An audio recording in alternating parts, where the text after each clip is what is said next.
Thank you, Chris. There may be some questions. Judy, you need a microphone. Just for a second. I want to make sure that Chris has an opportunity to tell everybody here what we can do to get him back on the air. Yes. Go rob some banks.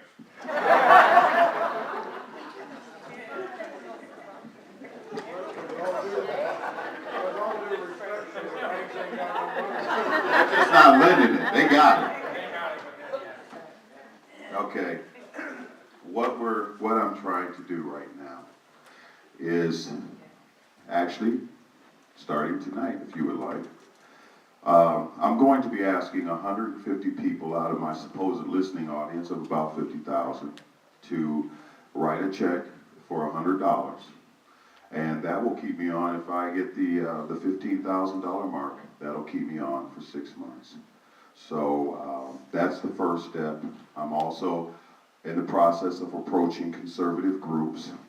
Now, you know, I don't know if I'm going to have any success with the Heritage Foundation of those that are like that, but I'm going to try. I'm going to ask, because I believe that, you know, there are people out there that are putting out the conservative message, but there are very few.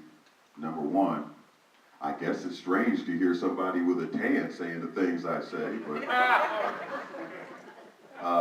I can't take credit for that. God put me in this body.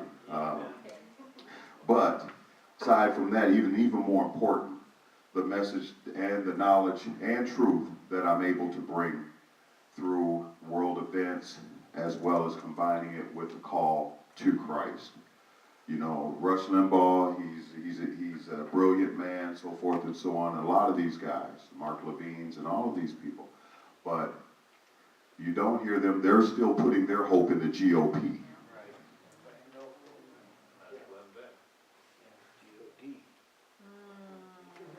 Anyway, I won't touch that one. So I feel that I do bring something different, and actually, there was no other live show in this area, white or black, conservative. I mean, we're in a pit of demonically controlled Democrats in this area, you know, so I'm hoping that I can generate enough of a response, because number one, the GOP, you guys would have to stay here. We'd have to do an overnight thing, because once I got done with the Democrats, I'd start on the Republicans, as far as what, you know, how they've been complicit in the fact that they have never overturned anything that the Democrats have done. They've gone right along with it. That's why I was on the ballot with the U.S. Taxpayers Party of Michigan this year, because even though the Republicans have recruited me, I will not sell my blessing for a bowl of porridge. And if you know what, how many times can you keep voting for these people? They get reins of the government from the Democrats after they've expanded it, but under George Bush, the government expanded more than any other all the presidential campaigns or administrations in history. Now, Obama's come in on steroids and done worse. But now, granted, Bush had 6 years of Democrat-controlled Senate and Congress. But did he veto anything?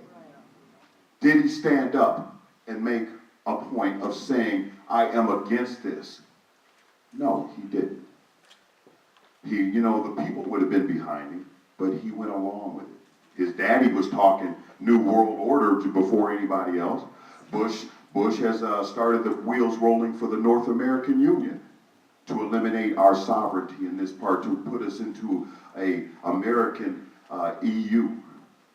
So when you sit there and you think about the fact that, again, the Republicans, as you saw, I don't know how many of you knew that about the Republicans and how they were formed.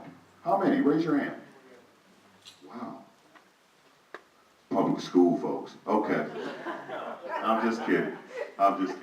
So that's quite a bit that didn't know that. We are not a people that know our history.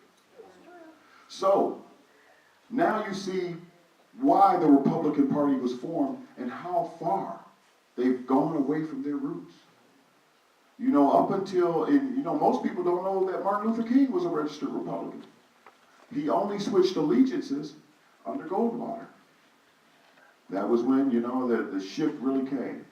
But FDR and all that socialistic stuff and all this, and now, you know, he's esteemed in you know, in liberal progressive circles as this great messiah of the Depression, when that man did more damage to the United States than anybody until, well, probably Jimmy Carter. I don't know, Lyndon Johnson didn't help either, but, you know. So, anyway, I'm gonna open it up the floor for questions. We've only got about 5 minutes for questions. So, fire away. I'm ashamed to say this, but I belong to a small church, and last night, and you're right about the preachers not talking about politics. Well, he did last night, and I give him a lot of credit, but you know, you can always see hate in some people's eyes. And right in my own church, people that I love, I can see that they weren't enjoying the truth.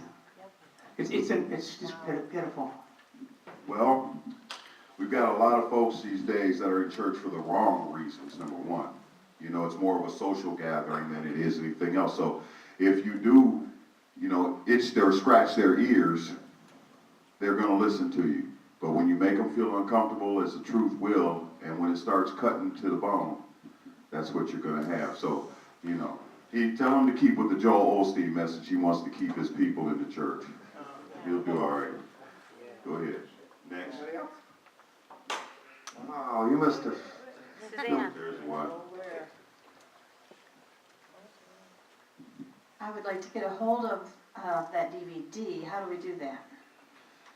Go to wallbuilders.com,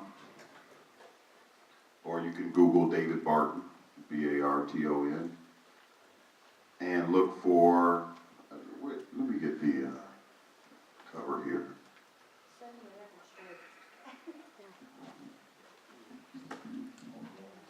It's called American History in black and white. And so like I said, above that is Setting the Record Straight, American History in Black and White by David Barton. And actually, he's going to be, I know it's far for those of you that live up here, but I'm going to be attending a DVD series every Monday in Fenton, given by Robin Blitchcock, with a series with David Barton. So I'm looking forward to that.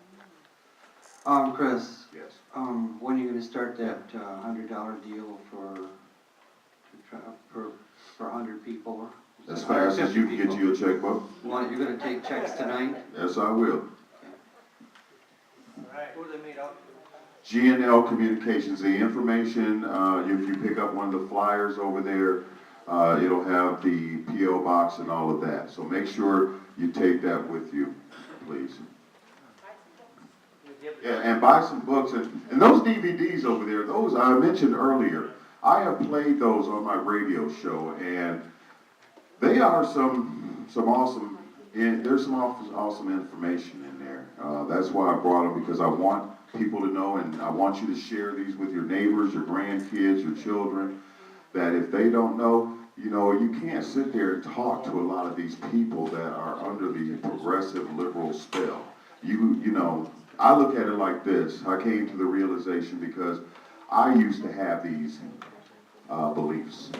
And it was before I got saved and took Christ as my Savior, but, you know, I believed in abortion on demand. I believed, you know, I never really got with the two men doing their thing together, but I had enough sense for that one, I guess.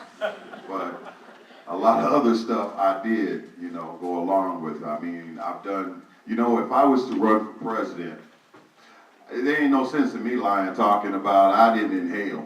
I didn't snort. I didn't get drunk. Well, George, okay, I'd be with company with him. I was with George. So, I mean, there's really, you know, I don't have to, because it's only by the grace and the saving mercies of Jesus Christ that I can stand here as a clean individual now with a clean head. So I give all glory to him, and if he says my sins are forgiven, my sins are forgiven. So now if the liberal media wants to come up with whatever they want to come up with, let them do it. Next. I enjoyed the video, what we got to see, but we kind of showed up late. I'm just wondering if you're aware of. Wait a minute, are you part black?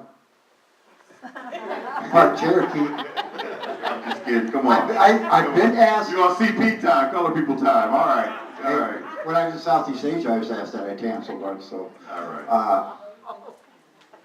If you're aware of the TONA Research Committee. The toner, T-O-N-E-R? TONA, T-O-N-A, TONA. Toner, no, I'm not. That's Titles of Nobility, where I found it and discovered that the 13th is really the 14th, because the TONA, which is Titles of Nobility, which is in the Constitution, was ratified, yeah, is to keep lawyers and bankers from holding office. And it was ratified in 1819. Virginia was the last one to ratify it. And the committee took 27 years researching all this. It was found by two cops researching something else.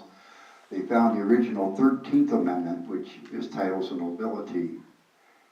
And from there, they researched everything else. And all the states that are listed can't be liars when it's in their law books. Military law book can't be a liar if it's listed in there. And plus private documentation that they dug up. Okay. Well, I'll say this. What's the point of lawyers and, well, lawyers actually are, but I was gonna say the bankers, why be a politician when you can control the politicians? So, but thank you for bringing that out. And I know my time is up, so thank you very much for your attention, your attendance. God bless you all. Love you. What you really got in that jug there, Chris? That follows you really close. Tongue in water, I sell that too.